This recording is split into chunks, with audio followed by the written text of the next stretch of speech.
Eu vou começar aqui a responder algumas perguntas que colocaram ali. Talvez eu não vou responder todas agora, para mim poder ganhar tempo, né? Porque senão às vezes eu posso fugir um pouco do assunto. Então eu estou respondendo perguntas aqui mais dentro do assunto mesmo, tá?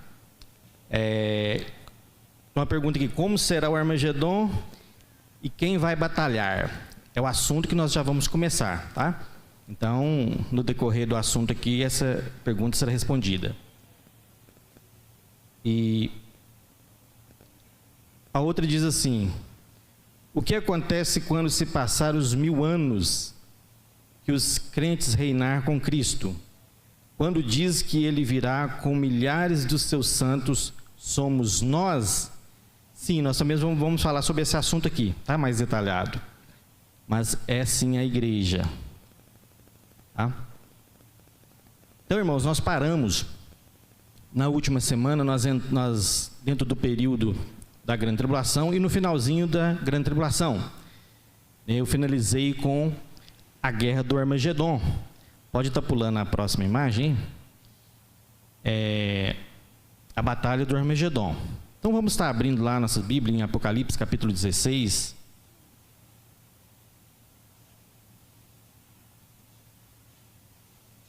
Apocalipse 16, verso 13.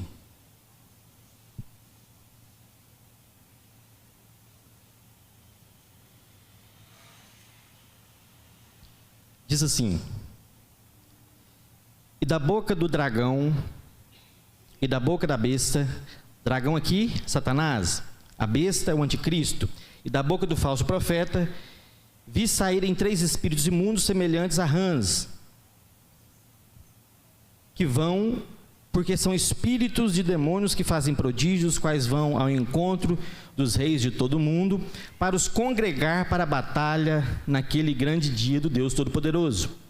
Eis que venham como ladrão, bem-aventurado aquele que vigia e guarda as suas vestes, para que não ande nu e não se vejam as suas vergonhas. E os congregaram no lugar que em hebreu se chama Armagedon. Então, esse Armagedon é o nome da região, é o nome do local. O Armagedon, ou Vale de Megido, ou Armagido, também chamado de Vale de Jezreel. É um vale bem extenso, que fica ao norte de Jerusalém, né? A próxima imagem mostra esse vale aí, pode colocar.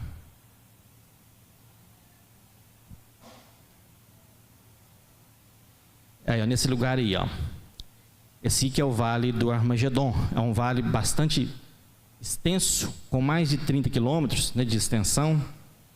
E o lugar geográfico começará aí, né, dessa batalha.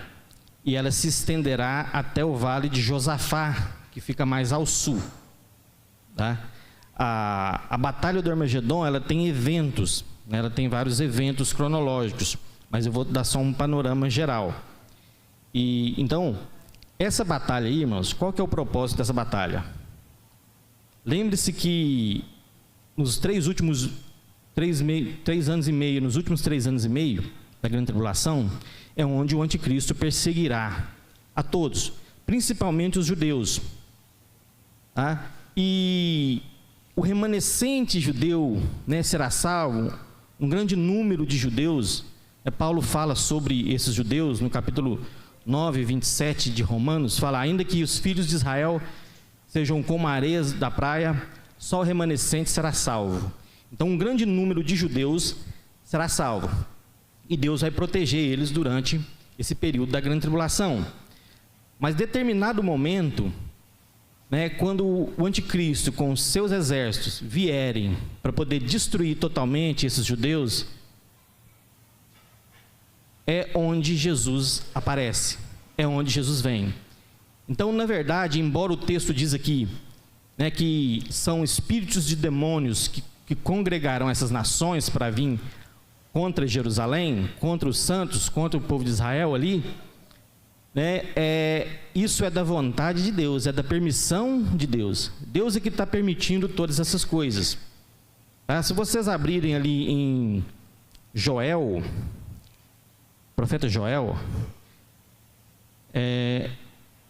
Eu vou pedir para colocar esse versículo na tela. Joel, capítulo 3, verso 2.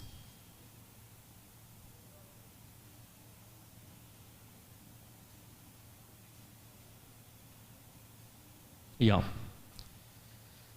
Congregarei todas as nações e as farei descer ao vale de Josafá, e ali com elas entrarei em juízo, por causa do meu povo e da minha herança, Israel, a quem eles espalharam entre as nações, repartindo a minha terra. Então, isso tudo é da vontade do Senhor, permitir que essas nações venham contra Israel, para que Deus venha exercer juízo contra elas. Então, isso acontecerá no finalzinho dos 3 anos e meio, ou dos 7 anos total do tempo tribulacional. Então, essa batalha começará no Vale de Armagedon e se estenderá até o Vale de Josafá. E é nesse momento, irmãos, quando Israel estiver cercado ali, é onde Jesus vem. É onde lá em Apocalipse 1,7 diz assim: eis que vem com as nuvens e todo olho o verá. E as pessoas perguntam assim: não, mas o arrebatamento da igreja, todo olho verá, porque está escrito em Apocalipse. Mas esse texto em Apocalipse 1,7 não diz respeito ao arrebatamento. Lembrando que na ordem cronológica aqui, quem está aqui acompanhando desde o primeiro estudo, esse hoje é o 4º e último, sabe que a igreja já está no céu com o Senhor. Então, Jesus ele vem com a igreja agora. Então, quando diz que todo olho verá, é nesse momento, no momento dessa vinda física ali de Jesus, que toda a humanidade verá Jesus. Isso está descrito em Apocalipse 19. Pode colocar aí os textos agora? Apocalipse 19, a partir do verso 7. Vamos pegar do 7 aqui.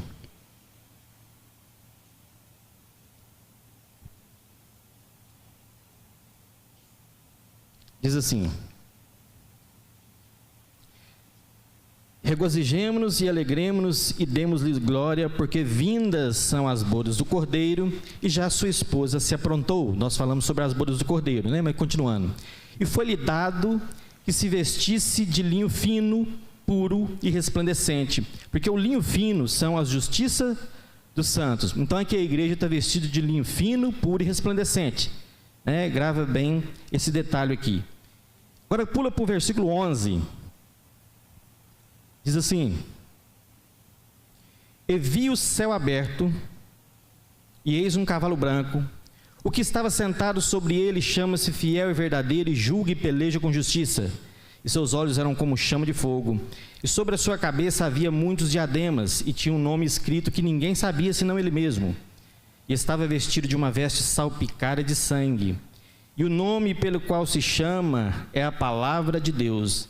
E seguiam-no os exércitos que há no céu em cavalos brancos, vestidos de linho fino, branco e puro. Quem que está vestido aqui de linho fino, branco e puro? A igreja, lá no verso 8. Então a igreja aqui vem com o Senhor Jesus, nos ares. 15, e da sua boca saiu uma aguda espada para ferir com elas as nações, e ele as regerá com vara de ferro. E ele mesmo é o que pisa o lagar do vinho do furor e da ira do Deus Todo-Poderoso. Então é nesse momento, quando o povo de Israel, o remanescente de Israel, tiver findado a sua esperança, de serem totalmente destruídos pelo anticristo, pelo exército do anticristo, Jesus aparece para libertá-los. E Jesus vem com a igreja e com os anjos também. O interessante é que não é somente que João que teve essa revelação, Enoque também. Olha que tempo que Enoque viveu, lá em Gênesis. Enoque que foi levado ao céu, não experimentou a morte. Lá em Judas, se você pode colocar aí, irmão, Judas 14. Judas não tem capítulo, O verso 14 de Judas diz assim: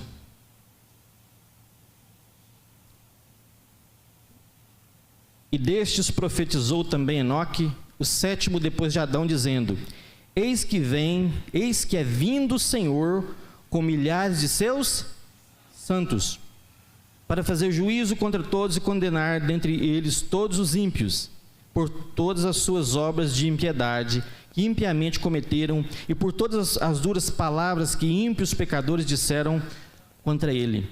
Então, para Enoque já foi revelado isso aí, mais de 1000 anos antes de Cristo, sobre algo que ainda não aconteceu, sobre algo que vai acontecer ainda, Jesus vindo com a sua igreja, no final da grande tribulação, para livrar o povo de Israel, e também julgar todos os ímpios ali, todas as nações ímpias, tá?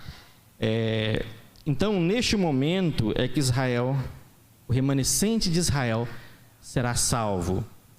E quando nós lemos lá em Apocalipse, e ele mesmo é o que pisa o lagar, nós sabemos que Deus é um Deus de amor.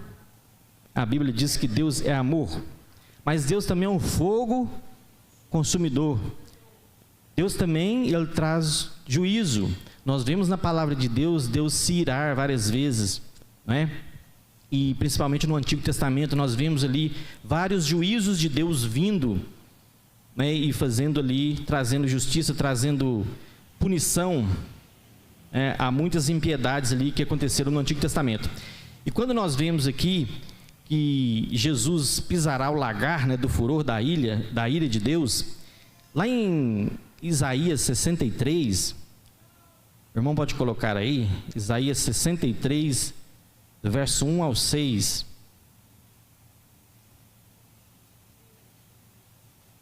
Isaías 63, aliás.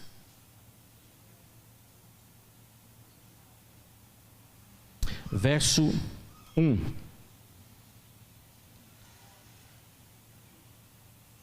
Diz assim: quem é este que vem de Edom, de Bosra, com vestes tintas? Este que é glorioso em sua vestidura, que marcha com a sua grande força? Eu, que falo em justiça, poderoso para salvar. Por que está vermelha a tua vestidura? E as tuas vestes, como aquelas que pisa uvas no lagar? Eu sozinho pisei no lagar, e dos povos ninguém se achava comigo. E os pisei na minha ira, e os esmaguei no meu furor.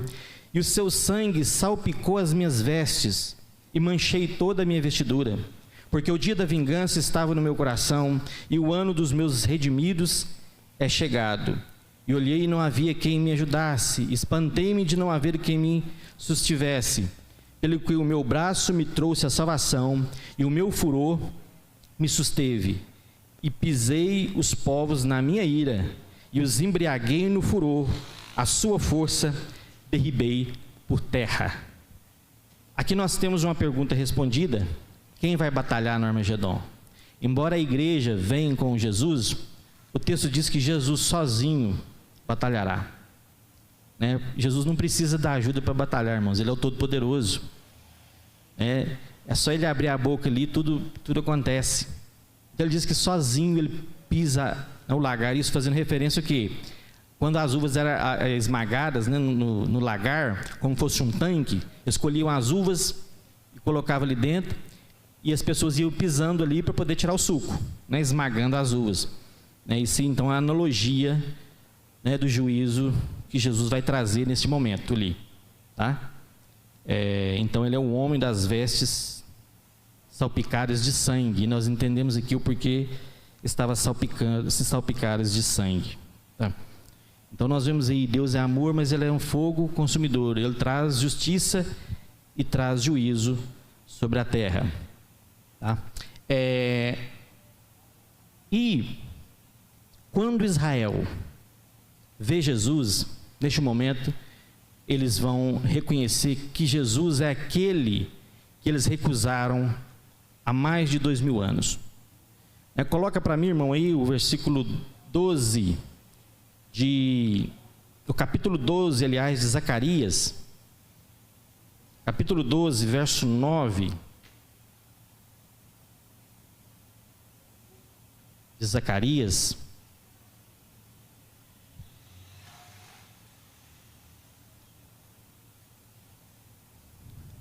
diz assim: e acontecerá naquele dia que procurarei destruir todas as nações que vierem contra Jerusalém. Próximo. E sobre a casa de Davi e sobre os habitantes de Jerusalém derramarei o espírito de graça e de súplicas, e olharão para mim a quem transpassaram, e o prantearão como quem pranteia por um unigênito, e chorarão amargamente por ele, como se chora amargamente pelo primogênito. É nesse momento que esse remanescente de Israel, próximo a ser aniquilado pelo exército do anticristo, é salvo por Jesus, e ali eles reconhecem Jesus. Eles verão ali as chagas em Jesus, nas mãos de Jesus, e eles vão se arrepender. Eles vão dizer: olha, nós não demos ouvido, ele é aquele Messias que veio há 2000 anos atrás e nossos pais rejeitaram. Esse é aquele de que os cristãos, por mais de 2 milênios, pregaram e anunciaram no Evangelho, e nós não cremos. E aí eles vão se render ao Senhor, e esse remanescente se converterá a Cristo, e Jesus o salvará. Tá? Então é nesse momento aí que finda a grande tribulação. Ela finda com esse acontecimento no final da batalha do Armagedon, com Jesus vindo com a igreja e trazendo salvação a Israel. E o anticristo? O que vai acontecer com ele? O que acontece com o anticristo? Apocalipse 19, verso, pode estar colocando na tela também, né? Só para nós ganharmos tempo. Apocalipse 19, verso 19.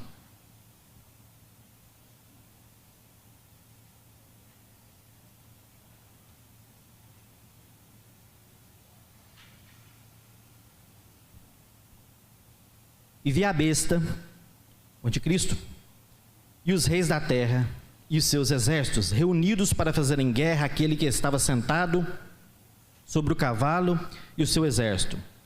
E a besta foi presa, e com ele o falso profeta, que diante dela fizera os sinais com que enganou os que receberam o sinal da besta e adoraram a sua imagem.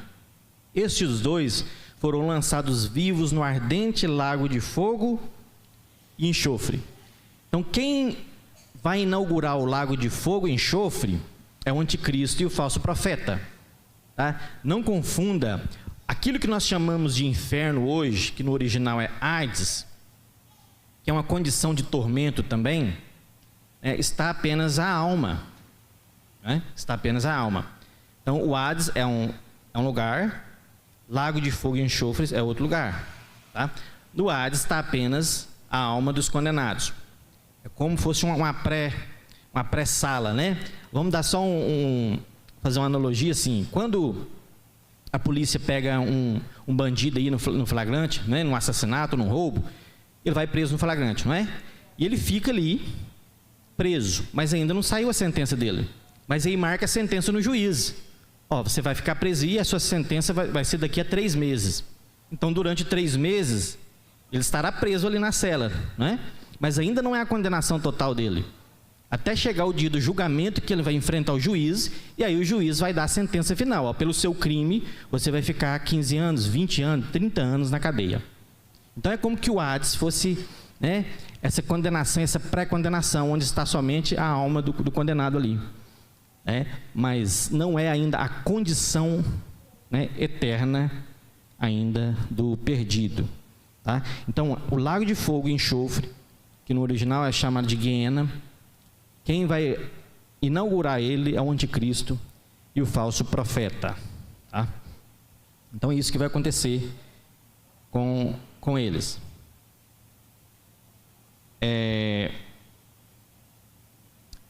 Próxima imagem.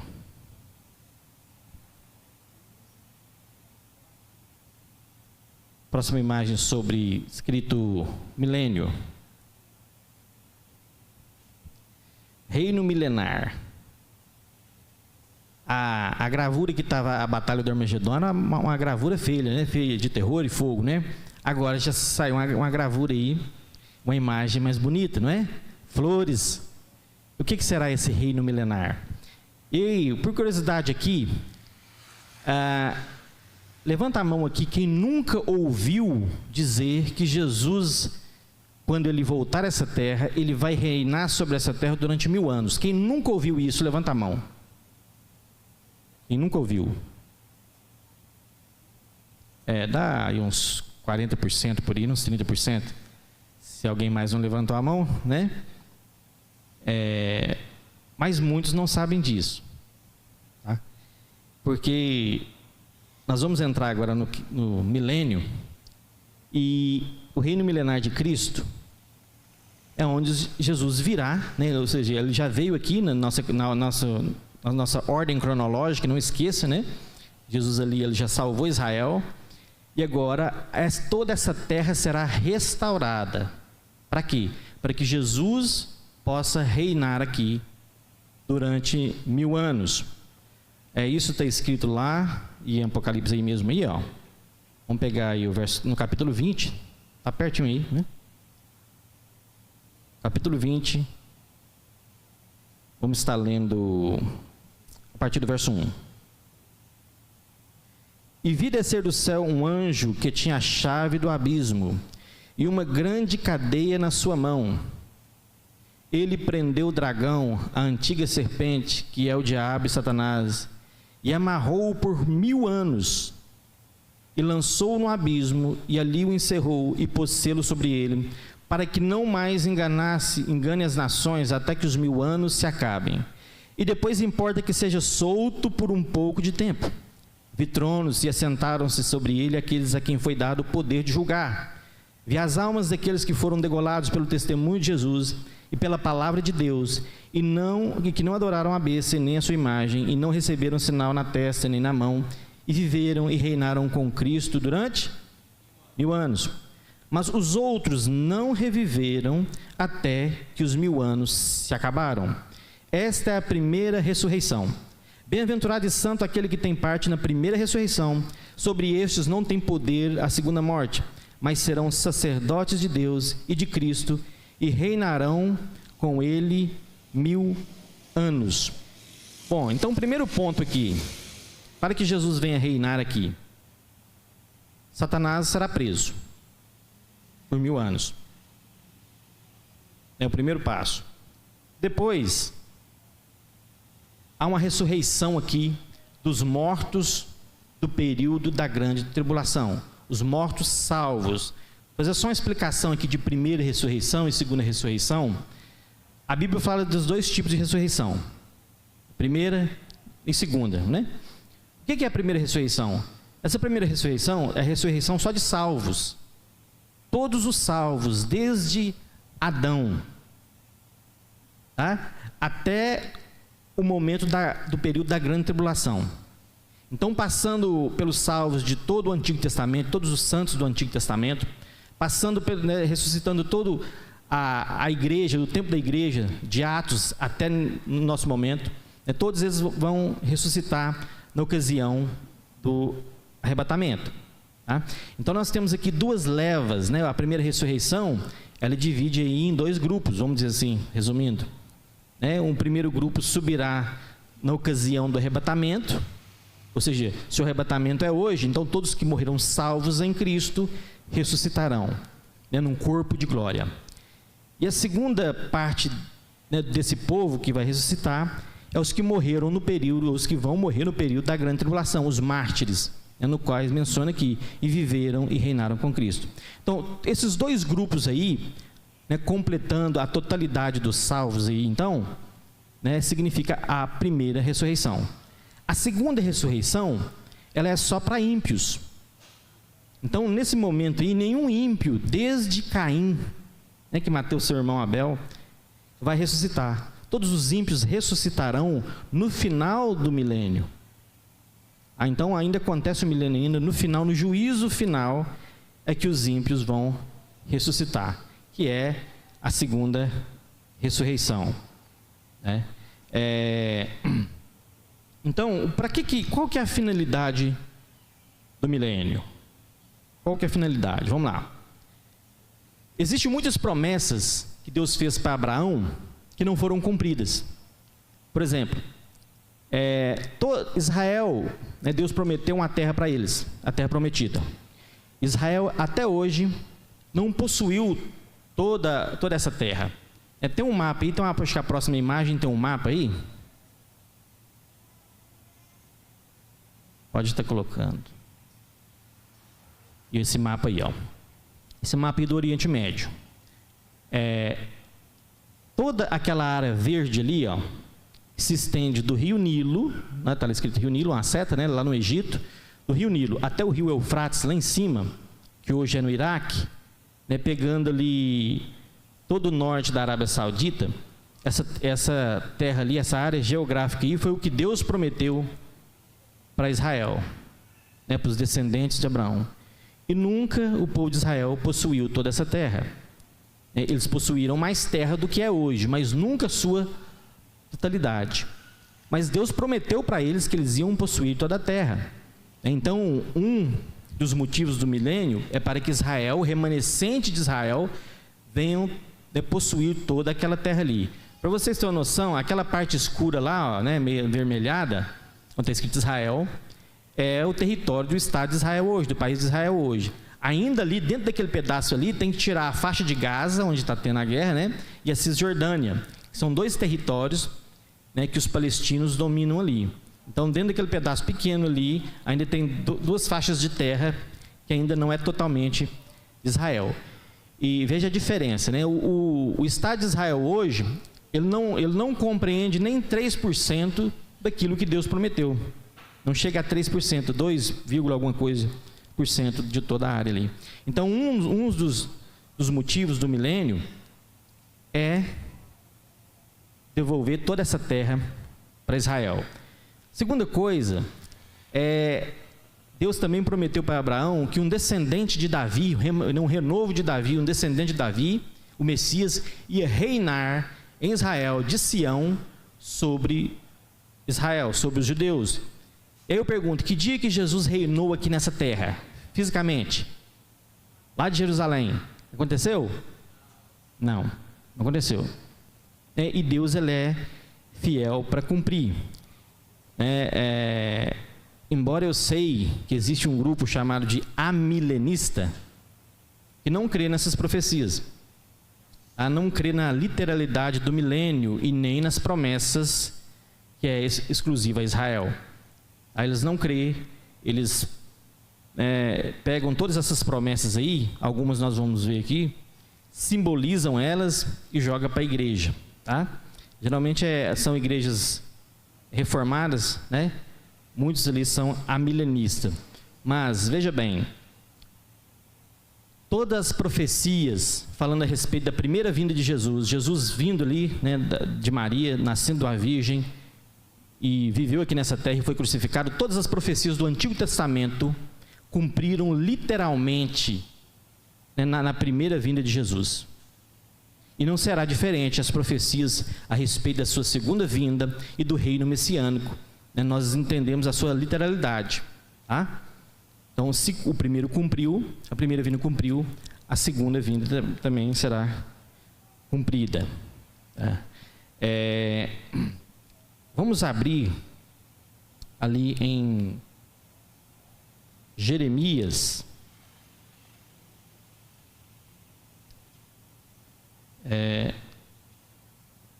Jeremias, deixa eu só ver aqui.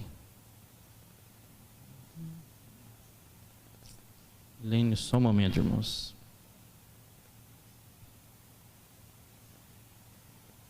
Jeremias 23. Pode colocar, irmão. Jeremias 23, versos dos 5 a 8.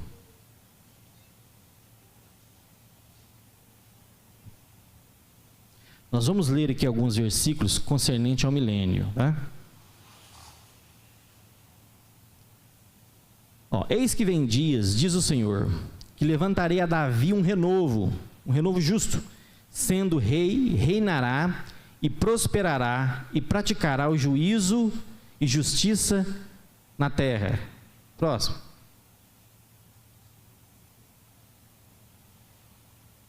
Até o versículo 8, né?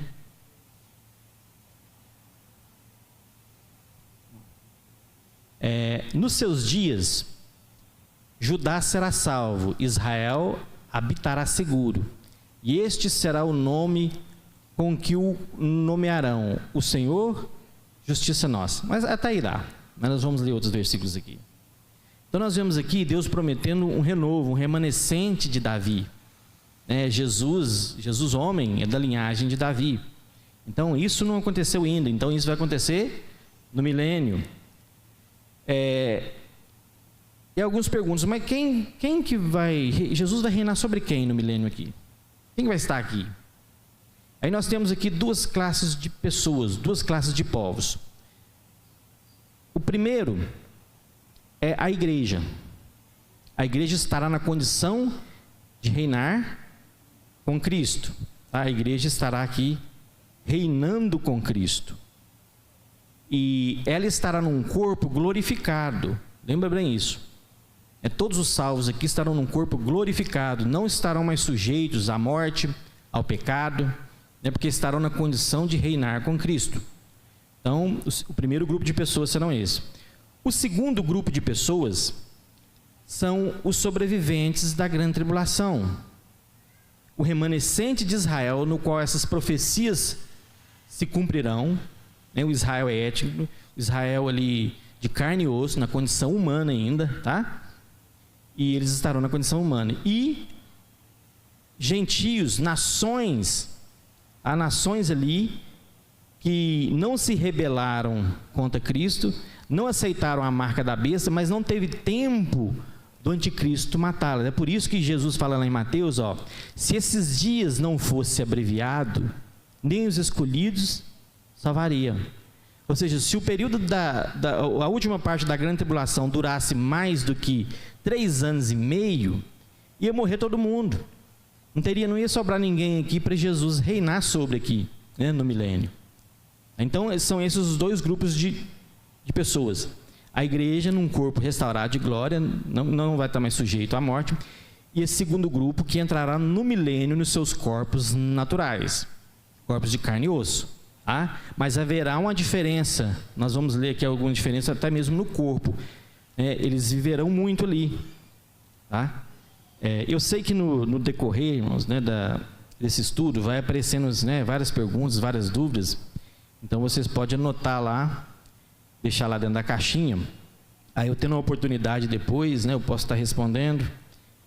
E porque eu sei que surgem muitas dúvidas mesmo, muitas perguntas. E aqui é só um resumo mesmo.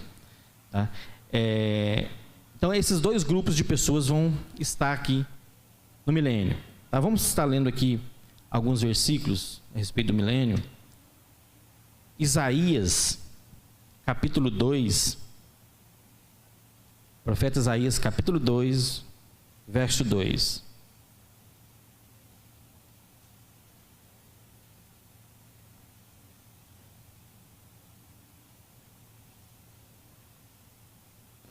Dizia: e acontecerá nos últimos dias que se firmará o monte da casa do Senhor, no cume dos montes se exalçará, por cima dos outeiros, e concorrerão a ele todas as nações.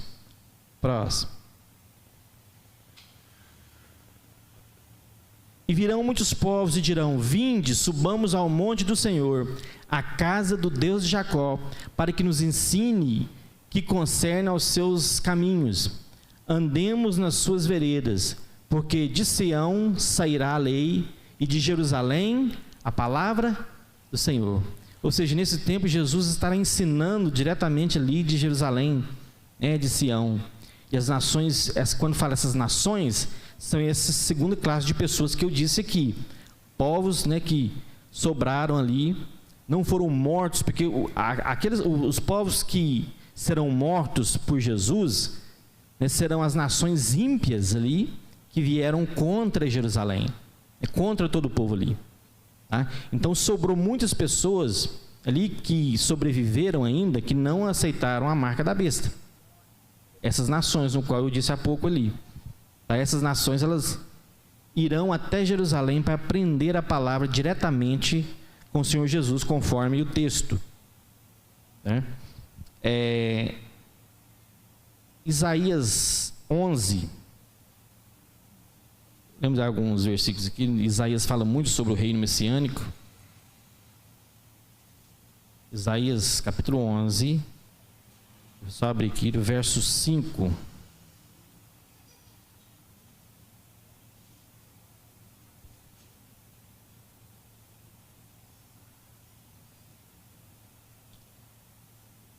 Diz assim: e a justiça será o cinto dos seus lombos, e a verdade o cinto dos seus rins. E morará o lobo com o cordeiro, e o leopardo com o cabrito se deitará. E o bezerro e o filho de leão e a né de ovelha viverão juntos. E um menino pequeno os guiará. A vaca e a ursa pastarão juntas, e seus filhos juntos se deitarão. E o leão comerá palha como o boi, e brincará a criança de peito sobre a toca da áspide. E o já desmamado meterá a mão na cova do basilisco. Não se fará mal nem dano algum em todo o monte da minha santidade, porque a terra se encherá do conhecimento do Senhor, como as águas cobrem o mar. Então nós vemos aqui mudança na natureza, mudança até mesmo nos animais. Os animais não serão mais carnívoros, né? Terá ali leões, né, junto com animais herbívoros, vacas, né, animais domésticos ali. Então, porque Jesus estará reinando sobre essa terra, então vai haver mudanças em toda a natureza. Vai haver mudanças no deserto, todo o deserto se encherá de flores. Então vai ser uma paz. O tempo que esse mundo vai ver paz de verdade é nesse tempo do milênio. Hoje não adianta, irmãos. Hoje nós temos a paz que Jesus nos dá, uma paz interior. Eis que vos deixo a minha paz, e a minha paz vos dou. É uma paz que está dentro de nós. As coisas podem estar ruins ao nosso entorno, mas o Senhor nos dá uma paz interior. Mas aqui é uma paz absoluta, tá? Em toda a terra. Por isso que onde Jesus está reinando, agora tem que ser tudo completamente transformado. No capítulo 35 e também de Isaías,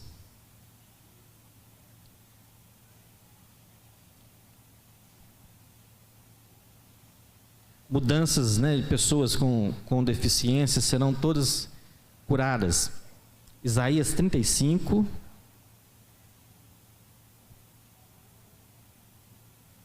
vou pegar aqui do verso 1. Isaías 35, 1. O deserto e os lugares secos se alegrarão com isso, e o ermo exultará e florescerá como a rosa. Abundantemente florescerá e também regurgitará de alegria, e exultará a glória do Líbano, e se exultará. A glória do Líbano se lhe deu, bem como a excelência do Carmelo e de Saron. Eles verão a glória do Senhor, a excelência do nosso Deus. Confortai as mãos fracas e fortalecei os joelhos trementes. Dizei aos turbados de coração: esforçai-vos e não temais. Eis que o vosso Deus virá com vingança, com recompensa de Deus. Ele virá e vos salvará. Então os olhos dos cegos serão abertos e os ouvidos dos surdos se abrirão. Então os coxos saltarão como servos e a língua dos mudos cantará. Porque águas arrebentarão no deserto e ribeiros no ermo. E a terra seca se transformará em tanques e a terra sedenta em mananciais de águas. E nas habitações em que jaziam os chacais, haverá erva com canas e juncos. Até aqui. Quando que isso aconteceu nessa terra? Nunca. Nós vemos aqui, são vários e vários versículos aqui, muitos, né? Se a gente for ficar só nos versículos aqui sobre o reino milenar, são muitos. Entre os profetas aqui do Antigo Testamento, só Jonas e Obadias que não menciona o reino milenar de Cristo. Todos os outros profetas, e também nos Salmos, é mencionado o reino milenar, o reino messiânico. Tá? E então são, né, vários versículos aqui que nós vemos. Tá? Vou ler às vezes mais uma aqui, deixa eu só olhar mais um. Aqui, pode ser mesmo aqui no versículo, deixa eu ver, 18. Isaías 65, 18. Isaías 65, 18.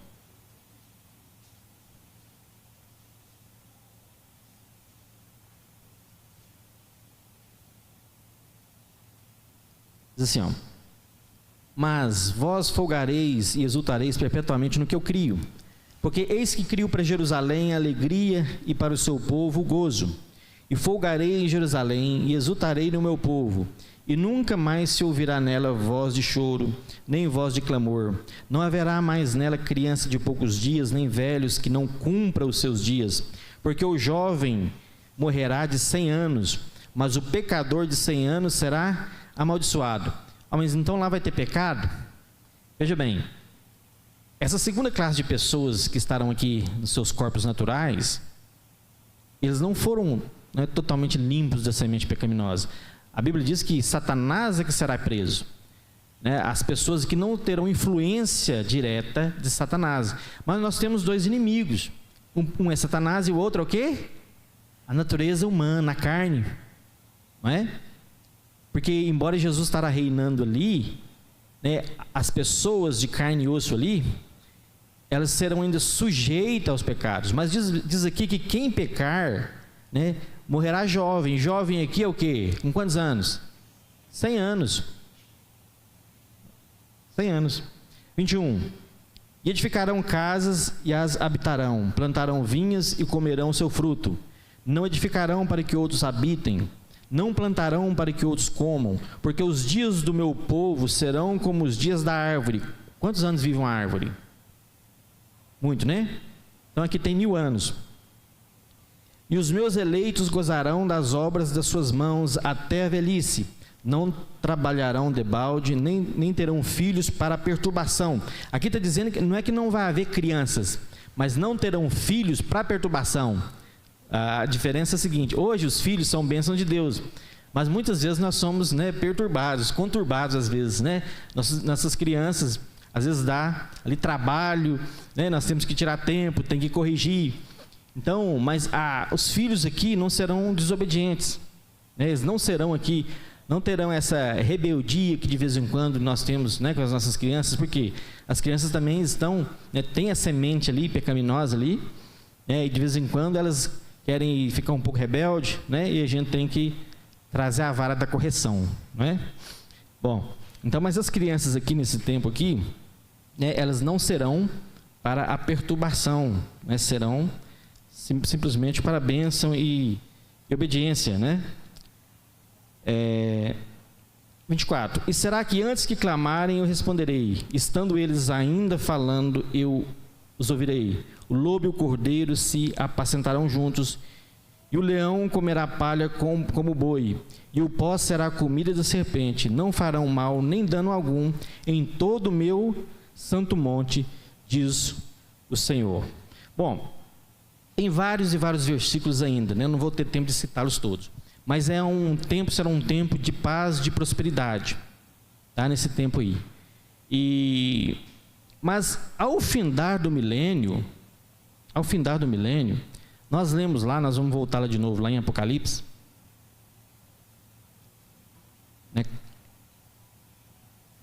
capítulo 20,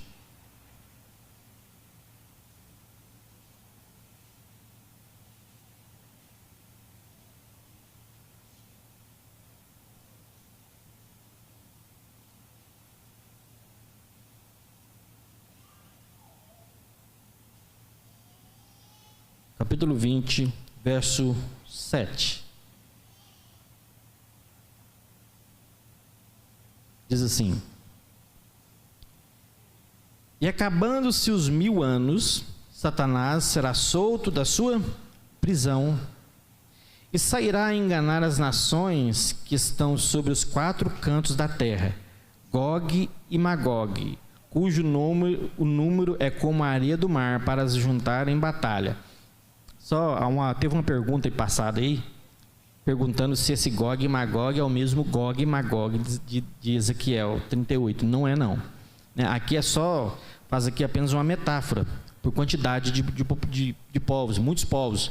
Lá fala Gog, líder de Magog. Nós falamos aqui na aula passada. E aqui só fala Gog e Magog, uma referência a uma multidão de pessoas. Não tem, aqui Gog e Magog aqui não tem nada a ver com Ezequiel 38. Tá? 9. E subiram sobre a largura da terra, e cercaram o arraial dos santos e a cidade amada. Mas desceu o fogo do céu e os devorou. Agora veja bem. Satanás foi solto aqui. As pessoas viveram aqui 1000 anos com Jesus reinando. Como é que essas pessoas podem se rebelar com Jesus ali reinando? Não é? E aí vem a pergunta: como que Judas se rebelou contra Jesus, andando com ele, traindo ele, entregando ele, né? Vendeu Jesus? Quantas pessoas no deserto, lá no Antigo Testamento, viram os milagres, né? Milagres extraordinários, que nós nunca vimos, o mar se abrindo, caindo maná do céu, né? Deus fazendo brotar água da rocha. Eles viam o cuidado de Deus ali, né? Cuidando deles. Ali uma nuvem tampando do calor escaldante do dia ali, uma coluna de fogo esquentando eles à noite por 40 anos. As roupas deles não se envelheceram, os sapatos cresciam juntos.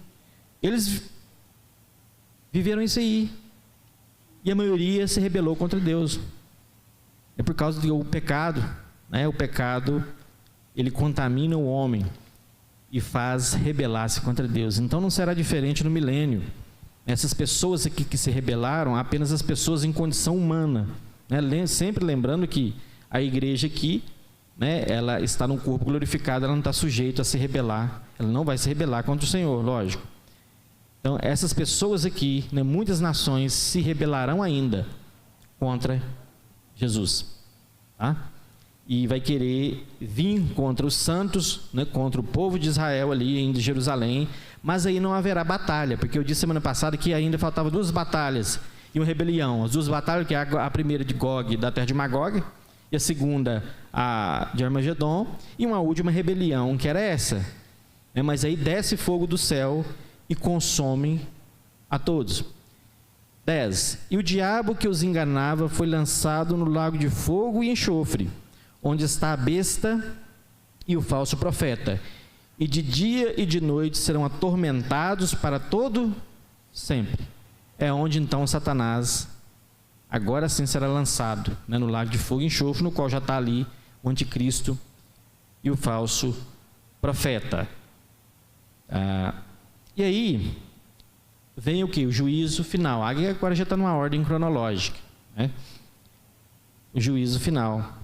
E nós temos a destruição dessa terra, tá? Embora Jesus restaurou essa terra para que ele pudesse reinar e cumprir todas as promessas concernentes ao povo de Israel. Então, cumprido todas as promessas, é onde então Satanás é solto. Aí vem e acontece essa rebelião. E o Senhor então, embora essa terra ela foi restaurada, mas ela ainda está contaminada pelo pecado. Quando Deus chega até Adão, depois de Adão pecar, Deus fala assim: Adão, maldita é a terra por sua culpa. Quando fala maldita é a terra, tudo aquilo que Deus criou aqui, a terra, todo o universo físico, foi contaminado pelo pecado. O pecado não contaminou só os seres vivos. As pessoas perguntam por que os animais morrem, né? Se eles não têm noção de pecado, eles não sabem o que é certo e errado. Mas, no entanto, eles, assim como nós, morrem, né? E se decompõem e voltam ao pó, porque a condenação veio sobre eles também, né? A maldição do pecado, ela atingiu toda a natureza, toda a terra, tudo aquilo que Deus criou físico foi contaminado pelo pecado. Então, embora no milênio Jesus restaura essa terra para ele governar, ela não será totalmente ainda purificada no milênio, totalmente livre das consequências do pecado. Então precisa agora dessa terra ser totalmente queimada, vamos dizer assim, totalmente purificada, totalmente destruída. João, ele viu isso aqui, ele narra aqui, no verso 11, ó, o juízo final, ele diz assim, ó: e viu um grande trono branco, e o que estava sentado sobre ele, de cuja presença fugiu o quê? A terra e o céu, e não se achou lugar para eles. João está falando aqui que já não tinha céu, sumiu. Cadê? Fugiu, né? Não houve lugar para ele. Ou seja, João fala aqui, né, que essa terra foi destruída. Mas Pedro diz como que ela é destruída. Nós abrimos a segunda carta de Pedro, capítulo 3. Vocês abrem aí. Segunda Pedro, depois nós vamos voltar aqui, tá? Só para a gente conferir ali. Segunda carta de Pedro, capítulo 3, verso 10.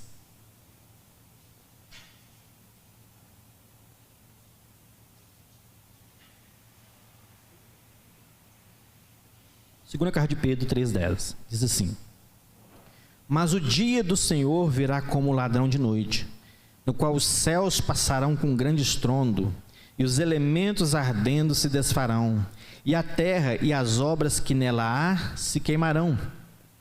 Havendo, pois, de perecer todas essas coisas, que pessoas vos convencerem em santo trato e piedade, aguardando e apressando-vos para a vinda do dia de Deus, em que os céus em fogo se desfarão, e os elementos ardendo se fundirão? Mas nós, segundo a sua promessa, aguardamos novos céus e nova terra, em que habita a justiça. Agora sim, né, toda essa terra será destruída pelo fogo. Não somente toda essa terra, né, creio que todo o cosmos, né, tudo que Deus criou fisicamente, galáxias, estrelas, os elementos ardendo se fundirão, né, serão totalmente destruídas. Mas Deus vai criar tudo de novo? Ele diz que sim. Deus, ele é todo poderoso, né? Ele cria, ele pode destruir e fazer tudo de novo. E agora, né, ele vai criar tudo de novo para nunca mais ser contaminado, né? Nunca mais haverá o pecado, nunca mais haverá a morte. Nós vamos ler aqui. Tá voltando então aí em Apocalipse 20, do juízo final. Estou tentando seguir uma ordem cronológica aqui.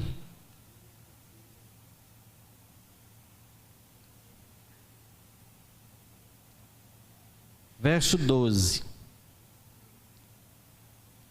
e viu os mortos, grandes e pequenos, que estavam diante do trono, e abriram-se os livros, e abriu-se outro livro, que é o da vida, e os mortos foram julgados pelas coisas que estavam escritas nos livros, segundo as suas obras. E deu o mar os mortos que nele havia, e a morte e o inferno. Esse inferno aqui é o Hades. É agora que é a segunda ressurreição dos condenados. As almas que estão lá, né, lá no Hades, como eu fiz aquela analogia na prisão, eles vão ressuscitar agora, para receber a condenação eterna. Aqui não tem ressurreição aqui de salvos, não. Tá? Esses livros que abrem aqui é para Deus condenar e mostrar as obras de todos os ímpios, todas as impiedades que eles fizeram, e o porquê eles estão sendo condenados, tá? Então aí, deu o mar nos mortos, né? Esse aqui faz referência a todos os perdidos, tá? E 14, a morte e o inferno foram lançados no lago de fogo. Esta é a segunda morte. Aquele que não foi achado escrito no livro da vida foi lançado no lago de fogo. Então, todos condenados, ou seja, nenhum condenado vai estar escrito no livro da vida, tá? Esse aqui é uma condenação, juízo final, também chamado de juízo do grande trono branco, é um juízo de condenação. E aí agora a justiça de Deus se faz completa aqui, com o juízo final. E depois de tudo isso é onde Deus vem e cria novos céus e nova terra, logo em sequência. Diz aí, 21. E viu um novo céu e uma nova terra, porque já o primeiro céu e a primeira terra passaram, e o mar já não existe. E eu, João, vi o primeiro céu e a primeira terra já não existe mais, né? confirmando a destruição dessa terra aqui. E eu, João, vi a santa cidade, a nova Jerusalém, essa aqui é a Jerusalém celestial, que de Deus descia do céu, adereçada como uma esposa ataviada para o seu marido. E eu ouvi uma grande voz do céu que dizia: eis aqui o tabernáculo de Deus com os homens, pois com eles habitará, e eles serão o seu povo, e o mesmo Deus estará com eles, e será o seu Deus. E Deus limpará de seus olhos toda lágrima, e não haverá mais morte, nem pranto, nem clamor, nem dor, porque já as primeiras coisas são passadas. E o que estava sentado sobre o trono disse: eis que faço novas todas as coisas. E disse-me: escreve, porque essas palavras são o quê? Verdadeiras e fiéis. Verdadeiras e fiéis. Então todas as palavras do Senhor concernente aqui ao futuro são verdadeiras e fiéis, né? Não há motivo nenhum de nós duvidarmos, né, da literalidade das Escrituras. Quando eu falei aqui semana passada a questão de hermenêutica, né, que a gente lê o texto dentro da sua literalidade, a menos que o próprio texto mostre que aquilo é uma linguagem de figura, né, ou é uma analogia, tá? Então nós temos que se diferenciar isso aí. Então todas essas palavras serão cumpridas. Verso 6: e disse-me mais: está cumprido, eu sou o alfa e o ômega, o princípio e o fim. A quem quer que tiver sede, de graça lhe darei da fonte da água da vida. E quem vencer, herdará todas as coisas, e eu serei seu Deus, e ele será meu filho. Então Jesus disse: aquele que perseverar até o fim, será salvo.